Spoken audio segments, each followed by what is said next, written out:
कि हमारे एक नेता, हमारे लीडर संजय निरुपम जी कई दिनों से अपने बड़बोलेपन की वजह से हमारी पार्टी के बारे में बहुत कुछ उन्होंने बोला। और सबसे बड़ी दुख की बात यह है कि पार्टी में होते हुए बोला। जो पार्टी के बाहर हैं वो तो बोलते ही हैं, ठीक है, लेकिन आप पार्टी में हैं, पार्टी में रह के बुरी बातें उन्होंने हमारी पार्टी के बारे में की और ख़ास करके हमारे लीडर्स के बारे में। आज मैंने सुना उन्होंने क्या बोला कि मैडम सोनिया जी की अपना एक ग्रुप है, उनकी एक कोटरी है, Congress is divided in 5 groups.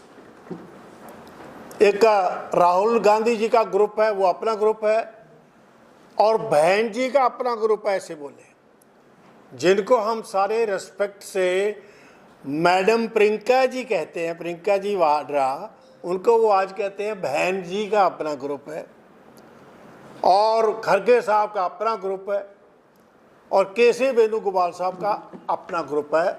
मैं हैरान हूँ कि 10-12 साल के बाद कांग्रेस में एक बार एमपी बन के, कांग्रेस का बीआरसीसी का प्रेसिडेंट रह के, आज 10-12 साल बाद उनको पता चला कि कांग्रेस के 5 ग्रुप है। जब 5 ग्रुप थे, ये आपको 7 दिन में पता चला या पहले से पता था? अगर पहले से पता था तो फिर क्यों बैठे थे, क्यों नहीं बोले, अब क्यों आके बोले? ये एक बहुत दुख की बात है।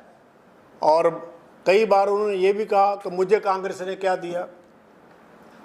कांग्रेस ने आपको ये दिया, एक बार तो ये इलेक्शन लड़े और एमपी बने, फिर दोबारा टिकट दिया, 3.5-4 लाख वोट से हारे।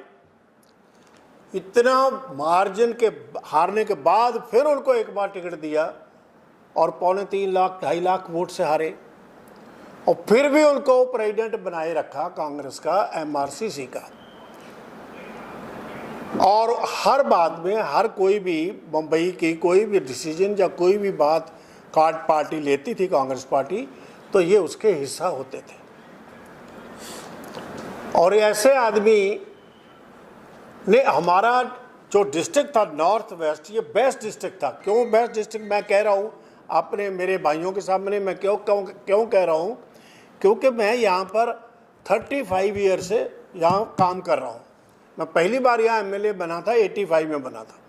उस वक्त से लेके मैं आज तक अपने इस एरिया में काम कर रहा हूँ। ये वो डिस्ट्रिक्ट है जहाँ पर श्री सुनील दत्त जी थे, जिनके बारे में मुझे कहने की ज़रूरत नहीं, आप सब लोग जानते हैं। It was the best district. ये पहला डिस्ट्रिक्ट है जिसमें सारे महाराष्ट्र में 6 के 6 कांग्रेस के एमएलए उनके वक्त चुन के आए थे। फिर उनके बाद गुरुदास कामत जी आए, another wonderful person, wonderful leader, wonderful organiser, wonderful congressman and A fantastic person. हमारा डिस्ट्रिक्ट इसलिए बेस्ट कहा जाता था कि इन लोगों ने बहुत डिसिप्लिन के साथ सबको लेके, सबको साथ में लेके उन्होंने काम किया। फिर उसके बाद प्रिया दत्त जी आई, प्रिया दत्त जी ने सबको साथ में लेके चली, सबने, हर आदमी ने उनको इलेक्शन में काम किया।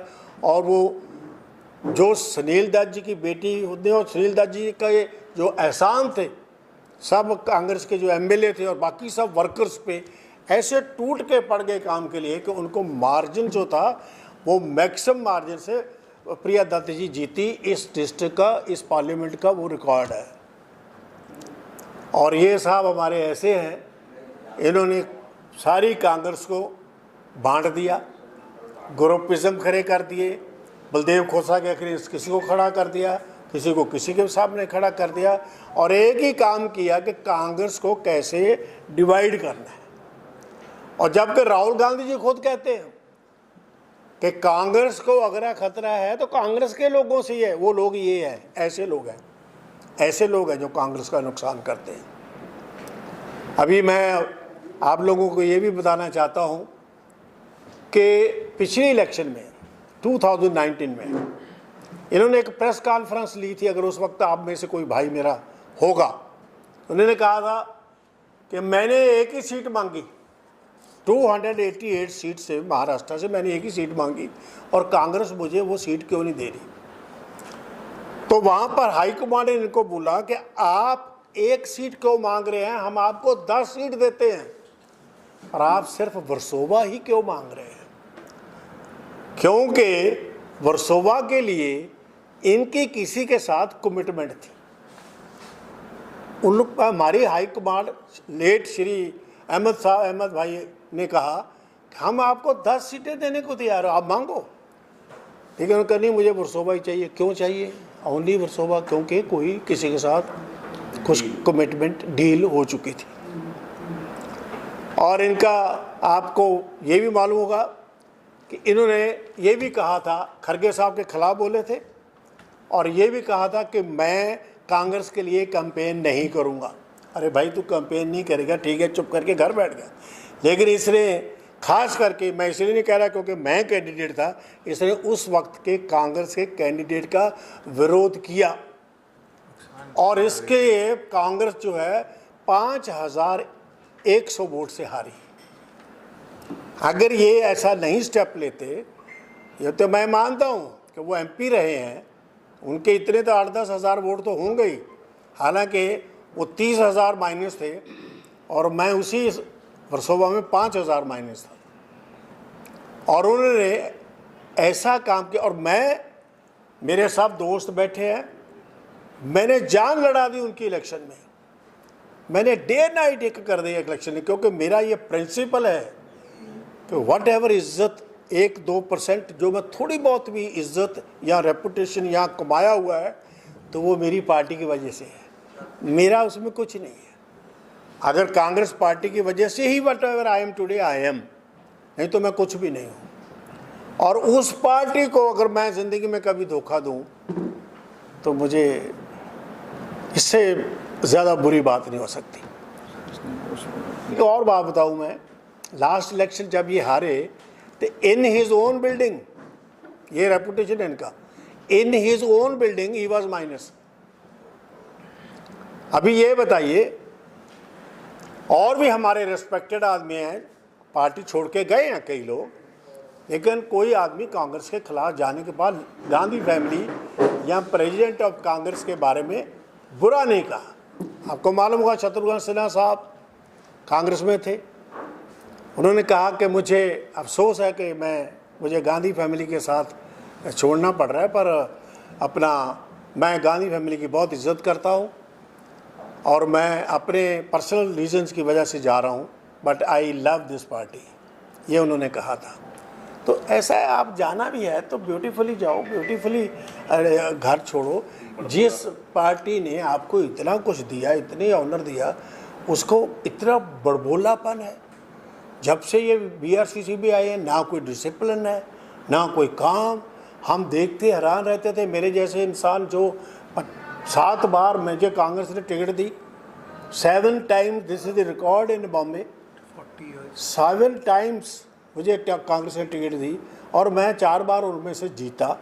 और फिर भी मैं अपनी पार्टी, और मैं ये कहता हूँ, मैं आज भी ये कहता हूँ, आज हमारी युति है शिवसेना के साथ, हम जान लड़ा देंगे महाविकास अघाड़ी। हमारा ईश्वर गवाह है, मेरा खुदा जानता है कि हम एक एक वर्कर ऐसा लड़ेंगे जैसे कीर्तिकर, अमोल कीर्तिकर नहीं, बलदेव खोसा लड़ेगा, मैडम सोनिया गांधी जी इलेक्शन लड़ रही हैं, खरगे साहब लड़ रहे हैं, राहुल जी लड़ रहे हैं। हम ऐसे अपनी जान लड़ाएंगे। ये हमारे प्रिंसिपल है, ये हमारे असूल हैं। अब मैं इनके बारे में और क्या बोलूं। मैं दूसरी पार्टी जहां ये जाना चाह रहे हैं, मैं उनको यही कहता हूं, भैया ये डीमक है, जाने से पहले पेस्ट कंट्रोल करवा लेना, सोच समझ के लेना अगर लेना है तो।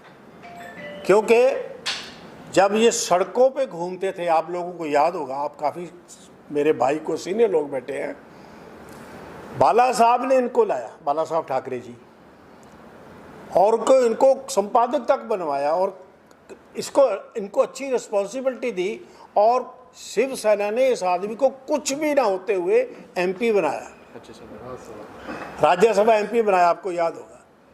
ये उसके नहीं हुए, उसके बाद कांग्रेस में आ गए। कांग्रेस में इतना कुछ देने के बाद ये कांग्रेस के भी नहीं हुए। आप ये सोचिए, हम सब समझदार लोग बैठे हैं, हमें थोड़ी बहुत सबको नॉलेज है, हम एक्सपीरियंस लोग हैं। अब जो आदमी 2 घरों के साथ ऐसे कर चुका है, वो तीसरे घर में क्या करेगा, किसके साथ करेगा? कोई सिंसियरिटी है? इसको तो हाथ पकड़ के रखना पड़ेगा, नहीं तो पता नहीं कब छोड़ के भाग जाएगा। ये होता है जब इलेक्शन लड़ने का समय आ गया है और देश की जनता, जो बड़ी जनता है, कांग्रेस पर एक उम्मीद लगा के देख रही है, ऐसे में कांग्रेस का आपस में आरोप प्रत्यारोप हो रहा है, ये कितना उचित है? बहुत बुरा है, बहुत बुरा लग रहा है। बहुत हमारी बदकिस्मती है कि कुछ लोग ऐसे हैं। आज एक बहुत अच्छा आदमी जिसकी हम बहुत प्यार करते थे, इज्जत करते थे, वल्लभ, क्या नाम उसका लड़का, वो गौरव वल्लभ, हाँ, he left such a intelligent man, such a intelligent person. I don't know क्यों हो रहा है। अभी मैं आपको ये बताऊं कि हर एक को 2 बार टिकट दी उस लड़के को, 2 बार इलेक्शन लड़वाई उसको, एक बार बिहार से, एक बार राजस्थान से। तो और कांग्रेस क्या कर सकती है? आज अगर वो छोड़ के गए हैं तो मुझे तो समझ नहीं आती क्यों। कुछ ज़्यादा ये ज़रूरी नहीं है कि मैं सारी ज़िंदगी कामयाब ही रहूँगा, लेकिन मैं एक बात आपको कहना चाहता हूँ कि एक इंग्लिश में एक वर्ड है कि जो क्या होता है, failure also gives you one thing and that is your sincere friends. जब आप नाकामयाब हैं, उस वक्त जो आपके साथ खड़ा रहता है ना, वो आपका आदमी है। आज कांग्रेस को ज़रूरत है अच्छे अच्छे लोगों की, और आज जो कांग्रेस को छोड़ के जा रहे हैं वो कभी भी कांग्रेस पीपल नहीं थे, दे वर नेवर कांग्रेस पीपल, बस अब मौके के लिए बैठे हुए थे। जब ज़रूरत है आज कांग्रेस को, उस वक्त छोड़ के जा रहे हैं। इससे बुरी बदकिस्मती हमारी क्या हो सकती है? सब ये जब दबी हुई जुबान में ऐसा कहा जा रहा है कि बीजेपी जो है वो ब्लैकमेलिंग कर रही है, ईडी का एक बहुत बड़ा प्रभाव हो रहा है, क्या ये सबसे बड़ा रीजन होगा जो कांग्रेस को छोड़ के लोग? ये भी वन ऑफ द रीज़न है, ये भी वन ऑफ द रीज़न है। लेकिन जो बहादुर आदमी है वो लड़ते हैं, और जो शेर आदमी है वो लड़ते हैं, कहते कोई बात नहीं। कई हद वो भी झगड़ा लड़ते हैं और नहीं डरते। कुछ लोग होते हैं जो सरेंडर कर जाते हैं। You want to say something? नहीं, वो उनके, अभी मैं यही कहना चाहता हूँ कि उनको एक ही आदमी है जिससे अभी नेगोशिएशन चल रही है, और कहीं नहीं चल रही, और कहीं हो ही नहीं सका। मैं कुछ कहना चाहूँगा आप लोग, जैसे सिद्धार्थ खोसा जी है। सिद्धार्थ खोसा हूँ, बलदेव जी का लड़का हूँ मैं। जैसे अभी आपने पूछा है, sorry can I take just एक माइक ले लूँ? भूमिका निभाया, तो आप लोग तो सब जर्नलिस्ट है, आप लोग का 24/7 प्रोफेशन है, आप सारे इंटेलिजेंट है, आप लोग सोच समझ के इतना लिखते हैं, आप लोग सोच समझ के न्यूज़ बनाते हैं। हम सबको अंदर ही अंदर पता है कि देश में आज माहौल क्या है। आजकल एक बच्चे के हाथ में भी जो स्मार्टफोन है, स्मार्टफोन्स पे दुनिया भर के वीडियोस आ रहे हैं, हम सबको पता है वो वीडियोस क्या हैं। अभी बच्चों में भी एक मजाक बन गया है, आजकल बच्चों में भी एक मजाक बन गया है कि ऑपोजिशन वाले अगर 4 के बदले 5वीं बार छींक ले तो आप पे केस बन जाता है। और यहाँ पे पता नहीं, मैंने कल परसों ही कोई देखा, बीजेपी की वॉशिंग मशीन, तो आप लोगों को तो पता है महाराष्ट्र से क्या सारी देश से जिन लोगों पे इतने बड़े बड़े स्कैम थे, इतने बड़े बड़े केसेस थे, हजारों का घोटाला था, पुराने वीडियोस देखे जाए अगर बीजेपी वालों के, चाहे वो प्रधानमंत्री जी हो, चाहे वो जो हमारे यहाँ पे मुख्यमंत्री रह चुके फडणवीस जी के वीडियोस है, इसका जेल में चक्की पीसिंग हम लोग ही आने वाले हैं, पता नहीं क्या कुछ वीडियोस देखने को मिलता है। आज सब उनके साथ है। और आई थिंक थोड़े दिन पहले हमारी जो फाइनेंस मिनिस्टर है, उन्होंने कहा, नीलमा जी ने, कि उनको प्रश्न पूछा जा रहा था कि आप इन सबको ले आ रहे हैं अपनी पार्टी में, आप लोगों ने देखा वो जवाब, जवाब सुना उनका? उन्होंने बोला यस, एवरीबडी इज वेलकम। तो क्या होता है फिर, आप लोगों के स्कैम्स का जवाबदारी कौन देगा? जो आप लोगों के इतने बड़े बड़े घोटाले, ये तो जनता भी जानती है। आज हम लोग सोसाइटी में रहते हैं, सोशल सर्कल्स में घूमते हैं, ये बीजेपी के जो वोटर हैं, बीजेपी के जो कार्यकर्ता हैं, बीजेपी के जो लोग हैं, उन्हें भी पता है क्या हो रहा है देश में। जो थोड़ा बहुत भी आदमी एजुकेटेड हो, पढ़ा लिखा है, ये बातों को समझता है, पिछली की हिस्ट्री पढ़ चुका है, चाहे इंडियन हिस्ट्री हो या दुनिया की हिस्ट्री हो, वो सब जानते हैं कि अंदर ही अंडर करंट देश में ये है, हार जीत इलेक्शन में चलती रहेगी। मैं मेरे नेता राहुल गांधी जी के पीछे इसलिए खड़ा हूँ, आज भी खड़ा हूँ, क्योंकि वो आदमी सच्चा है। जैसे किसी ने बोला कि हम लोग इलेक्शन हार रहे हैं सारे देश में, मगर उन्हें पता है कि मैं आज भी सच्चा हूँ, और वो लगे हुए खून पसीना बहा रहे हैं, अपना रोड पे चल रहे हैं, उनके साथ लोग खड़े हैं। कोई और जाने वाला देश की आवाम जानती है, लोग जानते हैं, आगे जो होना है वो तो होता रहेगा। हर चीज हार जीत पे खत्म नहीं होती। एक उत्तर भारतीय से जो लोकसभा इलेक्शन होने वाली है, जीत हार का फैसला उत्तर भारतीय समाज एक बहुत बड़ा वोटर है करता है। कृपा शंकर थे, बीजेपी में गए। अब इस वक्त ठीक इलेक्शन के पहले संजय निरुपम एक बड़ा चेहरा है उत्तर भारतीय का, वो भी अब यहाँ से हट गए। ऐसे में क्या रणनीति होगी आप लोगों की? नहीं, मैं आपको ये कहना चाहता हूँ कि देखिए, जो आदमी, अभी मैंने पहले यही बात कही कि जो आदमी छोड़ के जा रहा है हम उसको रोक नहीं सकते, उनकी मर्जी है।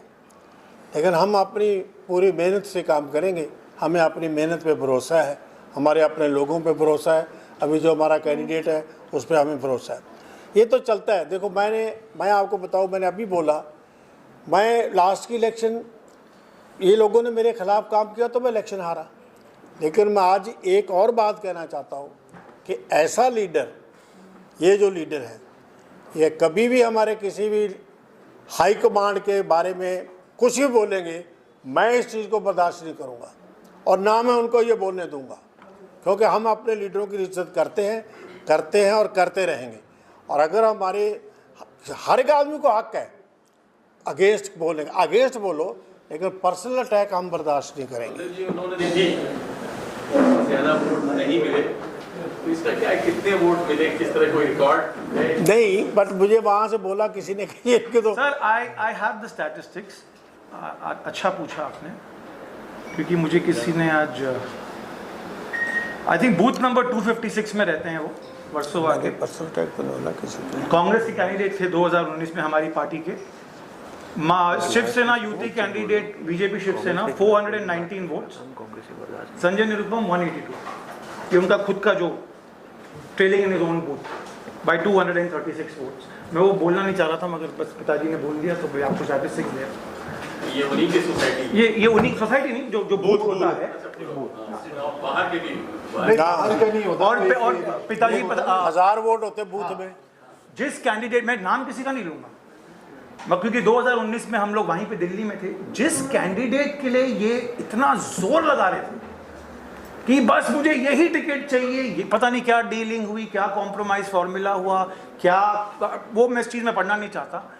यहाँ तक बोला गया था कि आपको 8-10 और दे देंगे, संजय जी आपको बॉम्बे में 4 दे देंगे, नहीं मुझे वर्सोवा चाहिए, नहीं मुझे वर्सोवा चाहिए। और वो ऐसे आदमी को सपोर्ट कर रहे थे जो 1 साल पहले, मैं फोटोग्राफ दिखाऊंगा, अगर आप लोगों से कोई मुझे मिलना चाहे तो मुझे पर्सनली आके मिल सकता है बात, जो 1 साल पहले मनसे के स्टेज पे था, उससे 1 साल पहले AIMM के स्टेज में, MIM जो पार्टी है उनके स्टेज पे था, जिसका कोई जो लॉयल्टी इंटेग्रिटी का जो कैरेक्टर है नहीं है मुझे नहीं जानता, मगर उस कैंडिडेट के पीछे आज हमारे कांग्रेस के लोग सबसे पहले पूछते हैं कि यार हम लोग पार्टी में जो संगठन में जो कार्यकर्ता है सबसे पहले उनको प्रेफरेंस दी जाती है। इलेक्शन पे टाइम पे ऐसी बातें किसी को याद नहीं आता, बाहर से आ जाते हैं और ऐसे नेता उन लोगों को सपोर्ट करते हैं, और कार्यकर्ता बेचारा थोड़ा दुख मना के थोड़े दिन में। अभी मैं आप लोगों के सामने एक यही रिक्वेस्ट करना चाहता हूँ, सारे मेरे जो हमारे डिस्ट्रिक्ट के जितने भी लोग हैं, कि हम सब अमोल कीर्तिकर जी को सपोर्ट करेंगे। सब कांग्रेस वाले हम मिलके बहुत मेहनत से, दिल से उनकी मदद करेंगे, और कोई भी आदमी किसी भी तरीके से हम पीछे नहीं रहेंगे। बहुत बहुत धन्यवाद। Thank you very much all of you. और एक चीज़ अभी जेपी भाई ने याद दिलाया कि बलदेव जी भी उत्तर भारतीय हैं, बलदेव जी भी पंजाब से हैं, मगर ये हमारी महाराष्ट्र हमारी कर्मभूमि रही है। हम सब, मैं भी उत्तर भारतीय हूँ फिर तो, मगर हमने कभी किसी पार्टी या पोस्ट के लालच में हमने कभी काम नहीं किया। आज मेरे पिताजी, चलो मैं अपने मुंह से ये बोलना नहीं चाह रहा, पिताजी यहाँ पे 20 साल विधायक थे, मेरे पिताजी यहाँ पे 15 साल जिला अध्यक्ष थे। आज कोई भी खड़ा होकर बोल सकता है मैं डॉक्टर हूं, मैं डॉक्टरी छोड़ के 15-20 साल से डैडी के पीछे काम कर रहा हूं, मगर आज तक ना मैंने कोई पोस्ट लिया है, ना मेरे पास आज कोई डेजिग्नेशन है कांग्रेस पार्टी में। लोग डैडी को ये पूछ चुके हैं कि 20 साल आपका लड़का, आप 20 साल एमएलए थे, नगर सेवक का इलेक्शन तो लड़ा चुके हैं। डैडी ने बोला नहीं, जो मेरी पार्टी बोलेगी, मेरी पार्टी डिसाइड करेगी। आप देखिए आज अगर सिद्धार्थ खुसा का ट्रैक रिकॉर्ड लोगे, ना मेरे पास जिला में कोई पोस्ट था, ना कोई सिटी में पोस्ट है, ना मैं आज तक कभी कोई इलेक्शन लगा, मगर हमें एक ही स्वार्थ है, हमें हमारी कांग्रेस पार्टी से प्यार है। हम राहुल जी के पीछे चलते हैं। हाँ, आज खड़गे जी हमारे अध्यक्ष हैं। तो मैं ये कहना चाह रहा हूं कि आज भी वो 2019 में लोग जो जंप कर रहे हैं, ईडी तो है, डराया धमका भी जा रहा है, मगर हम सब एक चीज भूल रहे हैं कि जो आदमी का जो स्वार्थ, लोभ होता है, ग्रीड, कि मुझे हवस चाहिए, पावर चाहिए, ये भी एक बहुत बड़ा रीजन है। सबके पीछे ईडी नहीं पड़ा है, सबके पीछे सीबीआई जो नहीं पड़ी है। थोड़े लोग खुद इतने लालची है कि उनको पावर के बगैर रहा नहीं जाता। और यहां पे क्लासिक एग्जांपल कल आप लोग के आगे जो निकला हमारी पार्टी से। ईडी से आप डरते हैं? नहीं सर, मैं नहीं डरता। हमारे कोई काम ही जब नहीं। मेरा नेता राहुल गांधी नहीं डरता सर, तो मैं क्यों डरूं? ना हमारे नेता डरते हैं, जो होगा सर देखा जाएगा। ईडी से वो लोग डरे जिन्होंने कुछ गड़बड़ किया, जिन्होंने गड़बड़ की है, जिन्होंने कोई गड़बड़ किया हो। देखा जाएगा सर जो भी होगा। Thank you.